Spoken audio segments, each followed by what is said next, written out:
My name is Margaret Hayes. I'm 66 years old. And the day of my husband Arthur's funeral was the quietest day of my life. The church was still. The air heavy, sharp, filled with winter's breath outside. The sky was the color of smoke, and the wind whispered through the bare trees like a sigh from heaven itself. I stood by Arthur's grave, clutching a single white rose. My fingers were numb, but not from the cold, from something deeper. Something hollow. And then it happened. My phone buzzed inside my coat pocket. I pulled it out, not thinking much, just an instinct. But when I saw the screen, my knees almost gave out. A message from an unknown number. I'm alive. That's not me in the casket. For a moment, the world stopped. The wind fell silent. The voices behind me blurred into nothing. I stared at those words again and again, my heart pounding against my ribs. I typed back, my fingers shaking. Who are you? A reply came instantly. I can't say. They're watching. Don't trust our sons. Music shifts, soft tension building. I lifted my eyes. Across the grave stood my two sons, Christopher and Daniel. They looked solemn, respectful. Too respectful. Their tears seemed rehearsed, their grief too calm, and when they hugged me that morning, their warmth never reached my skin. Something inside me stirred, a mother's instinct that had been silent for too long. Arthur and I had been married 42 years. He was a good man, quiet, steady, the kind who fixed broken things and believed love could mend anything. We built a modest life together. He ran a small bike repair shop downtown. I worked part-time at the library. Our home wasn't fancy creaky floors, mismatched curtains, but it was filled with laughter, and for many years, that was enough. Our sons were our pride. Christopher, our eldest, brilliant but proud. Daniel, charming but restless. We gave them everything we could: college, support, love. But as they grew successful in the city, they began to drift. Visits turned to phone calls. Phone calls turned to excuses, and when they did visit, they brought with them a sense of shame for our small town life, our old furniture, our quiet simplicity. Their wives looked down their noses at us. To them, we were relics, sweet, harmless, unimportant. In the months before Arthur's death, something in him changed. He became distant, distracted. At night, I'd wake to find him sitting in his chair, staring at nothing, lost in thought. One evening, I asked, Arthur, what's wrong? He forced a smile and said, just thinking about the shop, love. Too much on my mind. But I saw it in his eyes, fear.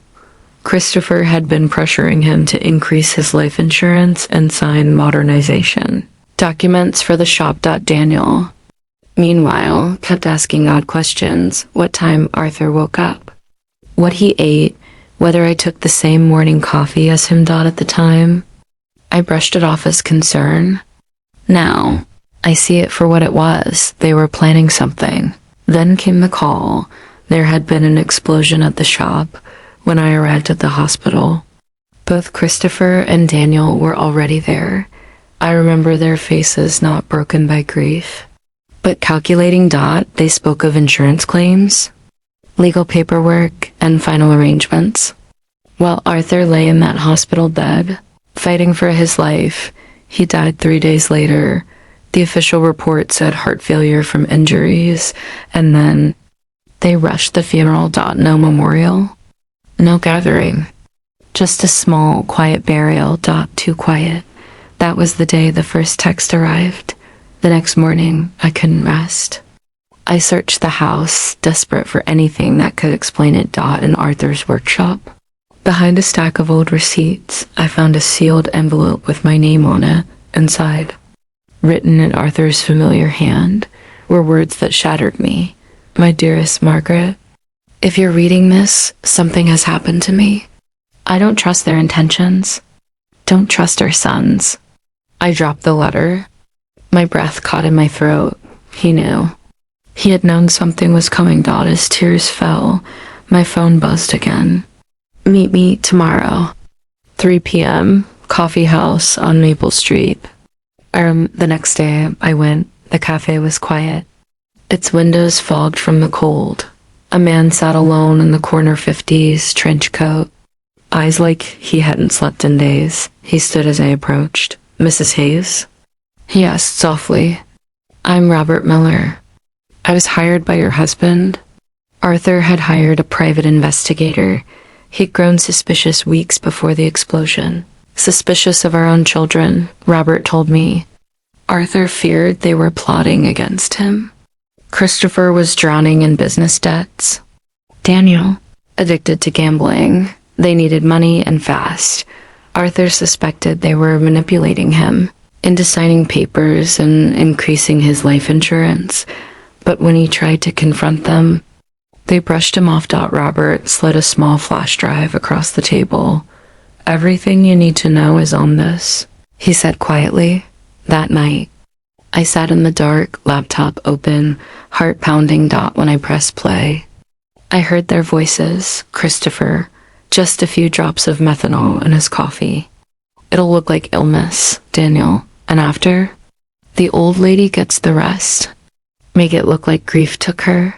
I covered my mouth. "My sons, my own flesh and blood." Robert had proof bank statements showing unauthorized withdrawals, a fake business purchase of methanol, even a photograph of Christopher picking it up. "The explosion," Robert said, "was just to cover the poison." With Robert's help, I went to the police. They listened. They checked. And within days, they had enough to reopen the case. Arthur's body was exhumed. The autopsy confirmed methanol poisoning. He hadn't died from the explosion. He'd been murdered. By our sons. At the trial, I sat in the front row, clutching Arthur's wedding ring in my palm. Christopher and Daniel wouldn't meet my eyes. The prosecutor played the recordings. Their voices filled the courtroom cold. Deliberate, methodical, gasps echoed through the room. The jury took less than 2 hours. The verdict was unanimous. Guilty. First-degree murder. Conspiracy to commit murder. The judge's voice was steady as stone. Life imprisonment without the possibility of parole. I watched as the sons I had once rocked to sleep were led away in chains. 6 months later, Christopher ended his own life in a cell. Daniel suffered a complete breakdown and was moved to a psychiatric facility. I grieved for Arthur and for the sons I thought I had.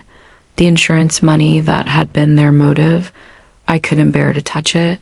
Instead, I used it to start the Arthur Hayes Foundation, a charity to help victims of familial crime and elder abuse. Arthur's bike shop, once filled with grease and tools, is now a garden. Flowers bloom where machines once stood. Butterflies dance where the smell of oil used to hang every morning. I sit among the roses with a cup of tea, and I feel Arthur there quietly proud. Peacefully watching. Robert still visits me once a week. He's more than an investigator now. He's a friend. A steady, kind presence. Sometimes we don't talk. We just sit, two survivors bound by truth and loss. I'm 71 now. The pain has dulled with time, but it never leaves completely. Grief, I've learned, is not something you move past, it's something you carry. Like a scar that reminds you you've survived. Arthur didn't live to see justice, but he made sure I would. He left breadcrumbs of truth, trusting that love would lead me to them, and he was right. If there's one thing I've learned, it's this. Family isn't defined by blood. It's defined by love, by respect, by decency, because sometimes the greatest betrayals come from those who share your name, and the greatest courage lies in facing the truth. No matter how painful it is. Justice didn't bring Arthur back, but it gave me something else, peace, and a purpose to make sure no one else suffers the same fate.